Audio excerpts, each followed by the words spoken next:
Hello, my name is Aitubaru Tumsa. My friend Murdasa Disutolosa and I are representing the Oromo Political Prisoners Association and pleading out to the world community concerning a deadly situation where thousands of Oromo University students have been held hostage at various universities in the Amhara region of Ethiopia for almost a month.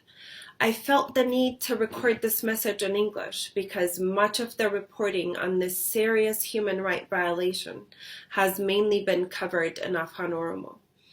And I'm hoping this message can reach the world community so that it can come to their rescue because the Ethiopian government refuses to assist its own citizens. Children and young adults are held hostage in 7 different universities in Amhara region, beaten with sticks, terrorized with knife attacks.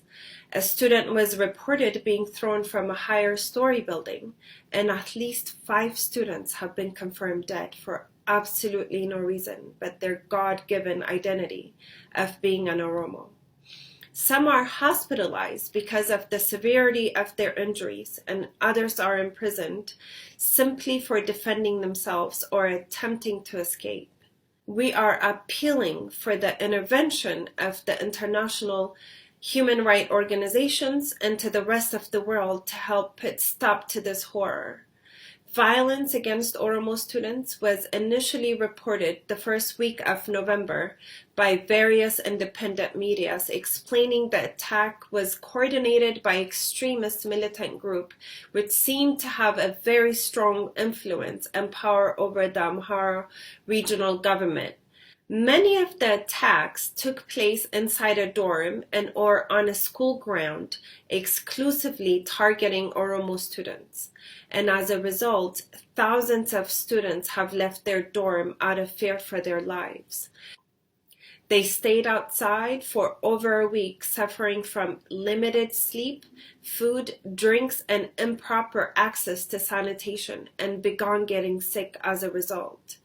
Police and government security forces have been deployed to the schools but failed to rescue or provide assistance for the victims.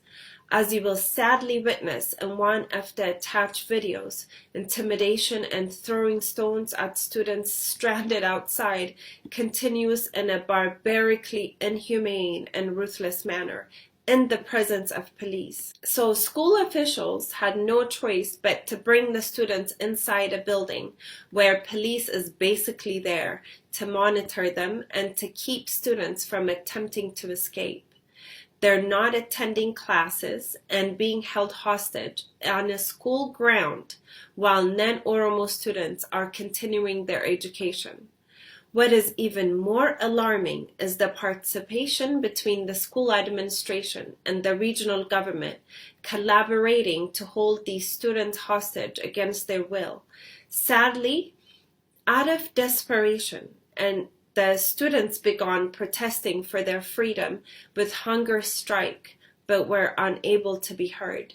To make matters worse, unaccounted number of students from Deborah Tabor University were fed poison on November 19th and sent to hospitals in the region. And as you will witness in the attached pictures, which shows students seemingly unconscious and vulnerable as a result of the illness caused by the poison, hundreds of miles away from the care of their families. Some students with financial capacity have been able to escape in small groups at a time.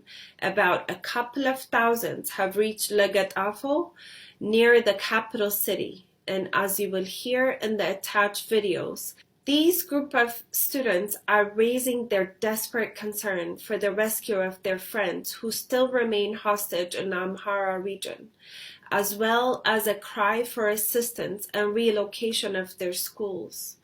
Unfortunately, the Ethiopian government responded with clear refusal to hear their plea and failed to provide any assistance or even food and water to those displaced and living in a camp at Lagat-Afo. Clearly, there doesn't seem to be an authority in the entire Amhara region or the federal government willing to put stop to this nightmare.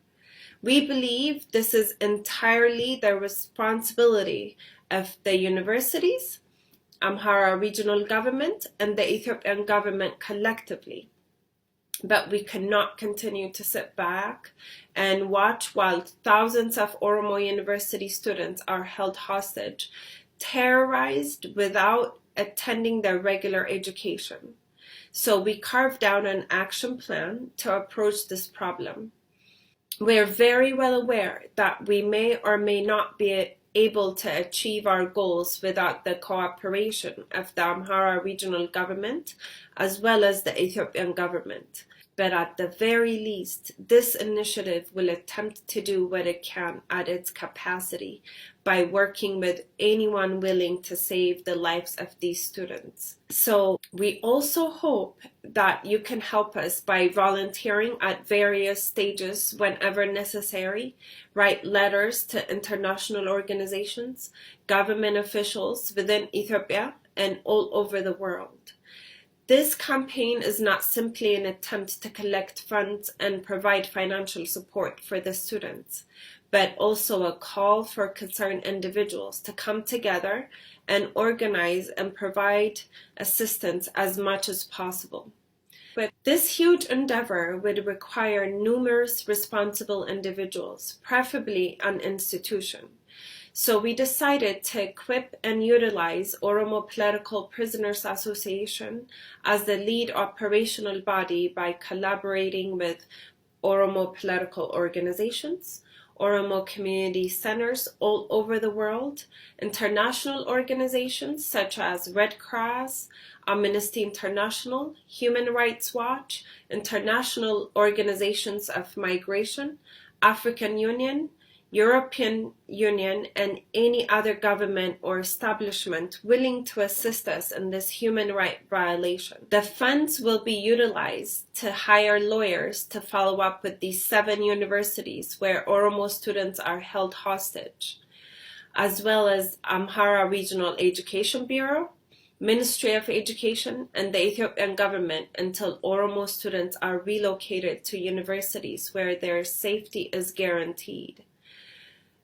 The funds will also be used to facilitate logistics necessary to provide transportations for students whenever possible, provide meals on their journey, transfer wounded patients to hospitals closer to their families, hire lawyers for imprisoned university students and prisoners of consciousness, and organize families so that their voices can be heard concerning their children.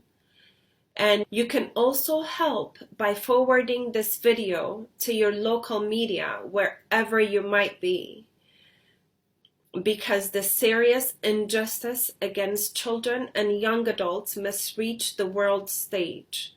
It's not fair for the Ethiopian government to refuse assistance to its own most vulnerable citizens, children and young adults. To make matters worse, the government demanded for the students to remain in the same violent condition.